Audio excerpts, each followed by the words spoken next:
ராசிக்கு 8ஆம் இடம் என்று சொல்லக்கூடிய செவ்வாய் பகவான் ஆட்சி பெற்று காணப்படுவதும் இது ஒரு நன்மை என்று தான் சொல்லணும். 8 8இல் ஆட்சி பெறுவதும் 9ஆம் இடத்துல குரு பகவான் அமர்ந்திருக்குது. அதோடு சேர்ந்த கிரகங்கள் எல்லாமே ஏற்கனவே அமர்ந்துட்டுருக்காங்க. சூரியன் புதன் என்று சொல்லக்கூடிய சுக்கிர பகவானும் ஆட்சி பெற்று காணப்பட்டு ஆணி 1ஆம் தேதியிலிருந்து தான் இடம்பெயர்ந்துகின்றார். ஏற்கனவே புதன் பகவான் இடம்பெற்றார். இருந்தாலும் இந்த தொழில் ஸ்தானம் வலுக்காமல் இருந்திருந்தால் இந்த முறை தொழில் ஸ்தானம் வலுக்கின்ற பாக்கியம் கிடைக்கப் போகிறது. இந்த உறவினரிடம் இருந்து வந்த கருத்து வேறுபாடுகள் விலகக்கூடிய காலங்கள் என்று தான் சொல்லலாம். ஒரே வார்த்தை சொல்லப்போனால் இந்த ஜீவனஸ்தானம் என்று சொல்லக்கூடிய இடத்துல சூரிய பகவான் வந்தால் பெரிய இது வரைக்கும் ஜீவனமே இல்லை, எனக்கு நான் பிழைக்கவே முடியல, வேலையே இல்லை, வேலை சார்ந்த விஷயத்தில் எனக்கு எல்லாமே ஃபெயிலராக இருக்குன்ற நினைக்கிறவங்க கன்னிராசிக்காரங்களுக்கெல்லாம் இது முன்னேற்றம் தரக்கூடிய மாதம் என்று தான் எடுத்துக்கணும். இந்த மாதம் பெரிய ஆஃபர் நம்மளுக்கு கிடைக்க போகுது. ஒரு பம்பர் ப்ரைஸ் ஏதோ ஒன்று கிடைக்க போகுது. வேலை சார்ந்த விஷயம், லாட்டரி மட்டும் இல்லை சுவாமி, வேலை அமைப்பும் பம்பர் ப்ரைஸ் தான். ஒரு மனுஷனுக்கு வேலை தான் நிரந்தரம், அது கடைசி வரைக்கும் லாட்ரி. விக்னேஸ்வராய நமக, வெற்றிவேல் முருகனுக்கு அரகரோகரா. அரகர நம பார்வதி பதையே, அரகர மகாதேவா. தென்னாடுடைய சிவனையை போற்றி, எந்நாட்டவர்க்கும் இறைவா போற்றி. உங்கள் அபிமான அனந்தலை வாழ் ஜோதிடர் வேலாயுதத்தின் நன்றி கலந்த வணக்கத்தை தெரிவித்துக் கொண்டு இந்த பதிவினை காண இருப்பது என்னவென்றால், மாத ராசிபலன் வரிசையில் நாம் காண இருப்பது ஆணி மாத ராசிபலனை பார்ப்போம் வாருங்கள். எனது அன்புள்ளம் கொண்ட கன்னிராசி நேயர்களே, இந்த முறை ஆணி மாதம் நம்மளுக்கு சிறப்பினை தருமா? கிரகங்கள் அமர்ந்திருக்கும் நிலைமை, அதாவது ராசிக்கு என்று சொல்லக்கூடிய இடத்துல கேது பகவான் விழுந்திருக்கார். 7ஆம் இடத்துல ராகு பகவான் விட்டிருக்காரு. 6ஆம் இடம் என்று சொல்லக்கூடிய இடத்துல சனி பகவான் வீட்டிருக்கார். ஐயா, ராசிக்கு 8ஆம் இடம் என்று சொல்லக்கூடிய செவ்வாய் பகவான் ஆட்சி பெற்று காணப்படுவதும் இது ஒரு நன்மை என்று தான் சொல்லணும். 8 8இல் ஆட்சி பெறுவதும் 9ஆம் இடத்துல குரு பகவான் அமர்ந்திருக்குது. அதோடு சேர்ந்த கிரகங்கள் எல்லாமே ஏற்கனவே அமர்ந்துட்டுருக்காங்க. சூரியன் புதன் என்று சொல்லக்கூடிய சுக்கிர பகவானும் ஆட்சி பெற்று காணப்பட்டு ஆணி 1ஆம் தேதியிலிருந்து தான் இடம்பெயர்ந்துகின்றார். ஏற்கனவே புதன் பகவான் இடம்பெற்றார். இருந்தாலும் இந்த தொழில் ஸ்தானம் வலுக்காமல் இருந்திருந்தால் இந்த முறை தொழில் ஸ்தானம் வலுக்கின்ற பாக்கியம் கிடைக்கப் போகிறது. இந்த உறவினரிடம் இருந்து வந்த கருத்து வேறுபாடுகள் விலகக்கூடிய காலங்கள் என்று தான் சொல்லலாம். ஒரே வார்த்தை சொல்லப்போனால் இந்த ஜீவனஸ்தானம் என்று சொல்லக்கூடிய இடத்துல சூரிய பகவான் வந்தால் பெரிய இது வரைக்கும் ஜீவனமே இல்லை, எனக்கு நான் பிழைக்கவே முடியல, வேலையே இல்லை, வேலை சார்ந்த விஷயத்தில் எனக்கு எல்லாமே ஃபெயிலராக இருக்குன்ற நினைக்கிறவங்க கன்னிராசிக்காரங்களுக்கெல்லாம் இது முன்னேற்றம் தரக்கூடிய மாதம் என்று தான் எடுத்துக்கணும். இந்த மாதம் பெரிய ஆஃபர் நம்மளுக்கு கிடைக்க போகுது. ஒரு பம்பர் ப்ரைஸ் ஏதோ ஒன்று கிடைக்க போகுது. வேலை சார்ந்த விஷயம், லாட்டரி மட்டும் இல்லை சுவாமி, வேலை அமைப்பும் பம்பர் ப்ரைஸ் தான். ஒரு மனுஷனுக்கு வேலை தான் நிரந்தரம், அது கடைசி வரைக்கும் லாட்ரி. மாதம் முழுவதும் கொடுக்கின்ற பலாபலங்கள் அல்லவா அது. என்றைக்கோ ஒரு நாள் அடிச்சுட்டு போயிடுச்சுன்னா அதோடு நம்மளுக்கு கிடைக்கலாம், நம்ம வருமானம் என்ன பண்ண முடியும்? அந்த வேலை அமைப்பை உறுதி செய்யக்கூடிய மாதங்களாக இந்த மாதம் இருக்கப் போகிறது. அதுவும் இல்லாமல் செவ்வாய் பகவானும் குருவோடு சேர்ந்து குருமங்கள யோகம் என்று சொல்லக்கூடிய திருமண பாக்கியத்தை ஏற்படுத்தி தரக்கூடிய, இது வரைக்கும் திருமணம் இல்லைங்க கன்னிராசிக்காரங்களுக்கு, திருமண பாக்கியமே அமையலைன்றவங்களுக்கெல்லாம் இந்த மாதம் சிறப்பினை தரக்கூடிய 20 தேதிக்கு அப்புறம் நம்மளுக்கு நல்ல இடத்துல பகவானுடைய அமைப்பு கிடைக்கும் போதெல்லாம் உங்கள் வாழ்க்கை தரம் உயரப்போகிறது. பெரிய நிம்மதி என்று சொல்லக்கூடிய இரவு தூக்கம் இல்லாமல் வாழ்ந்து கொண்டிருக்கும் கன்னிராசிக்காரங்களுக்கெல்லாம் இனிமேல் இரவு தூக்கம் சுகமாக அமையப் போகிறது. எல்லாமும் கிடைக்கக்கூடிய காலங்களாகவும், அதாவது நம்மளுக்கு எதுவுமே கிடைக்கலன்னு நினச்சிட்டு வெறுத்துட்டு போனவங்களுக்கெல்லாம் இனிமேல் எல்லாம் கிடைக்கின்ற காலங்களாக இறைவன் நம்மளுக்கு கொடுக்க போகிறார். ஒவ்வொரு நாளும் வெற்றி என்று சொல்லக்கூடிய அமைப்பையும் லக்ஷ்மி கடாட்சம் என்று சொல்லக்கூடிய அமைப்பை இனிமேல் கன்னிராசிகாரங்க பெறப்போகிறாங்க. ஒரே வார்த்தை சொல்லப்போனால் ஒவ்வொரு நாளும் நல்ல நிம்மதி தரக்கூடிய அமைப்பை நோய் நொடிகள் விலகுங்க. முதல்ல ஒரே வார்த்தை சொல்லப்போனால் இனிமேல் நோய் நொடிகள் விலகும். அதாவது எப்படி சொல்கிறதுனா, கமிஷனன்சி பெறக்கூடிய வாய்ப்பு. பூமி சார்ந்த விஷயத்தில் இது வரைக்கும் நம்மளுக்கு கமிஷன் வரலை, இல்லை அந்த நிலம் விற்காமல் இருந்திருந்தால் அந்த நிலமெல்லாம் இங்கே இப்பொழுது இந்த மாதத்துக்குள்ளே விற்றுட்டு ஏதோ ஒரு நல்ல அமௌண்ட்டு கிடைச்சி நம்மளுக்கு பிரச்சனையிலேருந்து நாம் வெளிவரப்போகிறோம். எப்பவுமே ஒரே மாதிரி நிலவரங்கள் போகாது.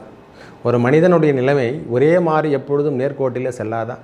உயர்ந்தும் தாழ்ந்தும் இருக்கிறதுக்கு தான் கிராக் வைஸில் ஒரு கிரகங்களை அமைச்சிருக்காங்க. 2 கிரகங்களையும் ஆன்டி வைஸில் 2 கிரகங்களையும் கிளாக் வைஸில் 7 கிரகங்களையும் அமைச்சிருக்காங்க. ஐயா, நாம் செய்கின்ற தவறுக்கெல்லாம் இந்த ராகு கேதுவாளி நாம் தண்டிக்கப்படுகின்றோம். முக்கியமாக சனி பகவான் நீதி நியாயம் எல்லாம் இல்லாமல் நாம் வாழ்க்கையில் செயல்பட்டோன்னா அந்த செயல்பாட்டை முதலும் முற்றிலும் ஒடுக்கக்கூடிய நபராக சனி பகவான் வந்துடுவாருங்க ஐயா. இது ஏன் உங்களுக்கு சொல்கிறேன்னா, 12ஆம் இடத்தில் அவர் சுகம் என்று சொல்லக்கூடிய இடம், அதுவும் 12 என்பதும் சுகம் அல்லவா. ஒரு மனுஷனுக்கு அயன சயன போகம் என்பது ரொம்ப முக்கியம். அந்த இடத்துல சனி பகவானுடைய வக்ர பார்வை கிடைக்குது. இது வரைக்கும் துன்பத்தை ஏற்படுத்தியிருந்த வந்த சனி பகவான் உங்களுக்கு இன்பத்தை தரக்கூடிய காலங்களாக இந்த காலம் மாறப்போகின்றது. இல்லறத்திலே படுக்க முடியலைங்க, படுத்தா தூக்கம் வரலன்றவங்களுக்கெல்லாம் இது ஒரு நல்ல ஒரு முன்னேற்றம் தரக்கூடிய அமைப்புங்க. நல்ல அமைப்போடு இந்த கிரகங்கள் அமர்ந்திருக்கும் நிலைமையை பார்க்கும் பொழுதெல்லாம் வேலை சார்ந்த விஷயத்தில் இடப்பெயர்ச்சி ஏற்பட்டால் இடம் பெயர்ந்து கொள்ளுங்கள். அல்லது புதிய தொழில் தொடங்கக்கூடிய பாக்கியம் எதனா தென்பட்டுச்சுன்னா நீங்கள் அதை தொடங்கலாம். இந்த முறை வெற்றி தரக்கூடிய அமைப்பு தான் நம்மளுக்கு. திருமணம் சார்ந்த விஷயங்கள், முக்கியமாக திருமணம் தான் சாமி. முக்கியமாக திருமணமோ அல்லது குழந்தை பேரு என்று சொல்லக்கூடிய அமைப்புகள்லாம் நம்மளுக்கு இறைவனே வகுந்தளிச்சிட்ருக்கான். இந்த நேரம் இதை பயன்படுத்தி கொள்ளுங்கள். நல்ல முன்னேற்றம் தரக்கூடிய நிகழ்வுகள் நம் வாழ்வில் நடைபெறப் போகிறது. அந்த குருவும் செவ்வாய் காரகன் என்று சொல்லக்கூடிய மங்கள காரகனும் சேரும் பொழுதெல்லாம் உங்கள் வாழ்வில் ஏற்பட்ட துன்பங்கள் விலகி ரொம்ப, அதாவது எப்படி சொல்கிறதுன்னா, அமைப்பே வேறு லெவலுங்க. உங்களுக்கு இந்த அமைப்பு வேறு லெவல் தான் சொல்லலாம். எப்பொழுதுமே கிடைக்காது. இந்த பாக்கிய நாட்களில் பயன்படுத்தி கொள்ளுங்கள். திருமணம் சார்ந்த உறவுகள் நம்மகிட்ட தேடி வரப்போகிறாங்க. இது வரைக்கும் பிரிந்திருந்த உறவுகள் நம்மளை தேடி வந்து அரவணைக்கக்கூடிய காலங்களாக அமையப்பெறுவது, மெயினாக அமையப்போகுது. அதாங்க ரொம்ப தூரமாக நாம் கேட்டுட்டோம், கணவன் மனைவிக்குள் கருத்து வேறுபாடு இருந்து ரொம்ப நாளாக ஆயிடுச்சுங்க, எங்களுக்கும் அவங்களுக்கும் எந்த தொடர்பு இல்லைன்னு சொல்கிறாங்க பாருங்கள் கன்னிராசிக்காரங்க. இந்த முறை திடீர் கதவை தட்டி வாங்க, ஏதோ தவறு பண்ணிவிட்டு விடுங்க, எல்லாத்தையும் மன்னிச்சுட்டு நாம் வாழ்க்கை தரத்தை மாற்றிக்கொண்டு வாழலாம் அப்படின்ற ஒரு கொள்கைக்கெல்லாம் ஏற்பட போகுது. கிரகங்கள் கொடுக்கின்ற பாக்கியமே மனிதனை முன்னேற்ற பாதைக்கு அழைத்து செல்வதும் கீழ்மட்டத்துக்கு தள்ளுவதுமாக தான் இருக்குது. எப்போவுமே ஒரு மனுஷன் முன்னுக்கு வர்றதும் கிரகங்கள் கொடுக்கக்கூடிய அமைப்பு தான். அதே கிரகங்களை கீழ்மட்டத்துக்கு தள்ளுறதும் அவங்களுடைய அமைப்பு தான். வேறு யாரோட அமைப்புன்னு நான் சொல்லவே முடியாது. ஒரே வார்த்தை சொல்லுவேன், நல்லவனாகுவதும் கெட்டவனாகுவதும் நவ கிரகங்கள் கொடுக்கின்ற பலாபலங்களை ஏற்றியது நடத்திட்டுருக்கான். நேரம்தான், கால நேரம்தான் மனிதனை தீர்மானிக்குது. எவ்வாறு நீ பிறக்கணும், எவ்வாறு இருக்கணும்னு சொல்லிட்டு எல்லாம் தீர்மானம் செய்வது இந்த நவ கிரகங்களே. இறைவன் அந்த மாதிரி ஆட்களை வச்சு செயல்படுத்துகிறான். வேறு என்ன பண்ணுறது? நாமும் அதன்படி தான் செயல்பட்டு கொண்டிருக்கிறோம். ஒவ்வொரு முறையும் நாம் சந்திக்கின்ற பிரச்சனைகள் ஒவ்வொன்றல்ல, அதெல்லாம் கடந்து வந்துட்டீங்க, பரவாயில்லை. இனிமேல் தொந்தரவு என்பது விலகப்போகுது. நம் வாழ்வில் துன்பங்கள் என்பது விலகக்கூடிய காலங்களாகும். நோய் நொடிகள் விலகக்கூடிய காலங்கள். ரொம்ப நேரமாக இடுப்பு பிரச்சனை ஒன்று இருக்குதுங்க நம்மளுக்கு. இந்த இடுப்பு பிரச்சனை எப்போ தீருனா இந்த முறை தீர்க்கக்கூடிய காலங்களாக வருது.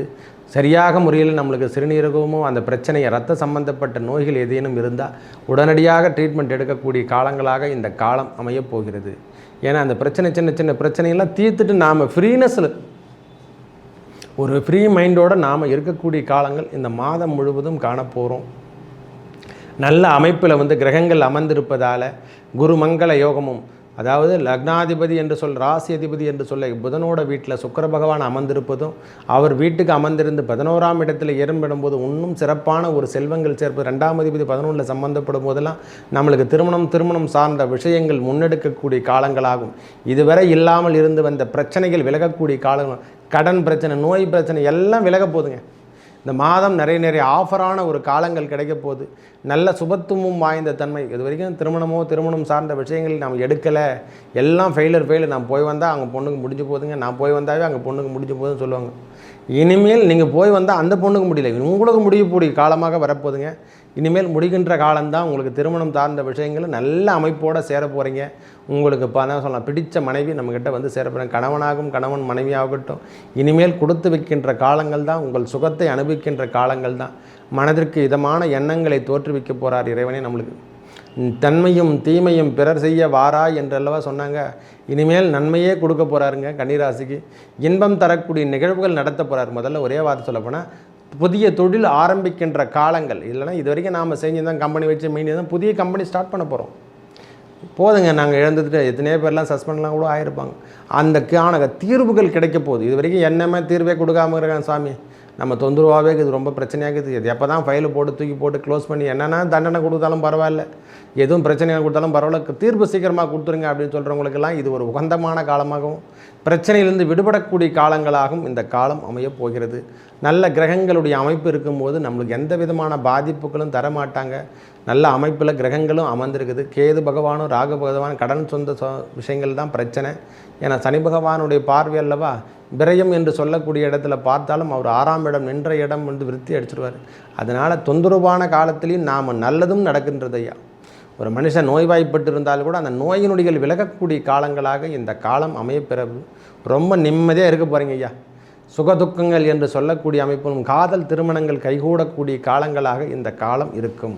ஒரே வார்த்தை சொன்னால் காதலிச்சுட்டு இருக்குங்க ஐயா, எனக்கு திருமண பாக்கியமே கெட்ட மாட்டேன், நம்ம வீட்லேயும் சொல்ல முடியல, அவங்களும் வரமாட்டேன்றாங்க, சூழ்நிலை சரியில்லைன்னு சொல்கிறவங்களுக்கு இது ஒரு உகந்தமான காலம் என்று தான் சொல்லுவேன். திருமணம் சார்ந்த விஷயத்தில் இது ஒரு முன்னெடுக்கம் எடுக்கக்கூடிய காலம். ஆணி மாதம் நல்ல திருமணம் என்று சொல்லக்கூடிய அமைப்பையும் ஏற்படுத்தி தரும்.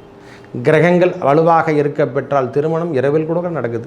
நம்ம என்ன பண்ணுறது, அந்த மாதிரி சூழ்நிலைலாம் இருக்குது. அதனால் நல்ல அமைப்போட கிரகங்கள் இருக்கக்கூடிய நாட்களில் உங்கள் தேவைகள் அனைத்தும் பூர்த்தி செய்யக்கூடிய காலம். வீட்டுக்கு தேவையான உபகரணங்களுக்கு, கம்பெனிக்கு தேவையான உபகரணங்கள், வண்டி வழுதல், அதாவது வண்டி வாகனத்தில் பழுது ஏற்பட்டதில் அதெல்லாம் சரி செய்யக்கூடிய காலங்களாக இந்த காலம் அமையப்போகிறது. உங்களுக்கு பிரச்சனைகள் ஏதேனும் ஏற்பட அந்த ராமநாமத்தையும் சிவநாமத்தையும் உச்சரியுங்கள். பிரதோஷ வழிபாடை மேற்கொள்ளுங்கள். இளமை திருமணத்தை நாம் ஆதரிக்கக்கூடிய காலங்களாகும். இளமையில் திருமணம் நம்மளுக்கு நடக்க போகுதுங்க ஐயா. ஒரு 23 வயசு கன்னிராசிக்காரங்களுக்கெல்லாம் இது ஒரு திடீர் இருமனை திருமணம், அதை காதல் திருமணம் என்று சொல்கிறோமில்ல, அந்த அமைப்பினை ஏற்படுத்தி தரப்போகிறார் இறைவனே. சில நேரங்களில் மங்களகாரகன் என்ற பெண்களாகட்டும் ஆண்களாகட்டும் இது ஒரு உகந்த காலம் என்று தான் சொல்லுவேன். கன்னிராசியை பொறுத்த வரைக்கும் இனிமேல் பிரச்சனையே கிடையாதுங்க, விடுங்க. நம் வாழ்வில் இனிமேல் சுகம் என்று சொல்லக்கூடிய அமைப்பு தான். தந்தையாராகட்டும் பிள்ளைகள் சார்ந்த விஷயத்திலும் இனிமேல் கண்கொண்டு தேவையில்லை. அவங்க குழந்தைகளுக்கு உடல் உபாதைகள்லாம் இனிமேல் தீரப்போகுது. ஒவ்வொரு நாளும் படிப்படியாக முன்னேற்றம் தரத்தை நீங்கள் கண்கூடாக பார்க்கலாம். பிரிந்த உறவுகள் சேர்க்கக்கூடிய காலங்களாக இந்த காலம் அமையப்பெறும். ரொம்ப நாளாக பிரிஞ்சுட்டேங்க, விடுங்க அப்படின்றவங்களுக்கு கூட இனிமேல் குழந்தைகள் வந்து நம்மளை வந்து பார்க்க தான் போகிறாங்க. பிரிஞ்சிருந்த உறவுகள் சேரக்கூடிய காலங்களாகவும் மன நிம்மதி பெறக்கூடிய காலங்களாகவும் இந்த மாதம் முழுவதும் காணப்படும். சற்று அதாவது சுப செலவுகள் ஏற்படக்கூடிய காலமும் இருக்குது சாமி. திடீர்னு வேறு எதுவும் சொல்லுவாங்களா, தொலைதூர பயணம் என்று சொல்லக்கூடிய அமைப்பை ஏற்படுத்தி தரும். மறைமுகமாக இருந்து வந்த பிரச்சனைகள் எல்லாமே முன்னெடுத்து வந்து நின்று இனிமேல் பிரச்சனை பண்ண தேவையில்லை, எனக்கு கொஞ்சம் லாங் டைம் கொடுங்க அப்படின்னு சொல்கிற மாதிரி அவங்களும் ஏற்றுக்கொள்ளக்கூடிய காலங்களாகும் இந்த காலம் கன்னிராசிக்கு அமையப்போகிறது. இன்றி அமையாத காலமாக இந்த மாதம் முழுவதும் ஆணி மாதம் முழுவதும் இன்றியமையாத காலமாக 32 தேதி வரைக்கும் நம்மளுக்கு நிம்மதி தான் ஐயா. எந்த தொந்தரவும் வராது. இனிமேல் தொடங்கிய வேலைகள் அனைத்தும் வெற்றி பெற்று பெரிய முன்னேற்றத்தையும் புதிய பிரான்ச்சையும் ஓப்பன் பண்ணிவிட்டு உங்கள் செயல் திட்டங்கள் அனைத்தும் முன்னுக்கு கொண்டு வரதுக்கும் இந்த காலம் உகந்த காலமாக அமையப்போகிறது. மேலும் நல்லதெல்லாம் நடக்க இறைவன் முருகப்பெருமானையும் அந்த ஸ்ரீமன் நாராயணன் என்று சொல்லக்கூடிய ராம நாமத்தை உச்சரிக்க உங்கள் வாழ்வில் ஏற்பட்ட துன்பங்கள் விலகி நல்லதே நடக்கும். நன்றி, வணக்கம்.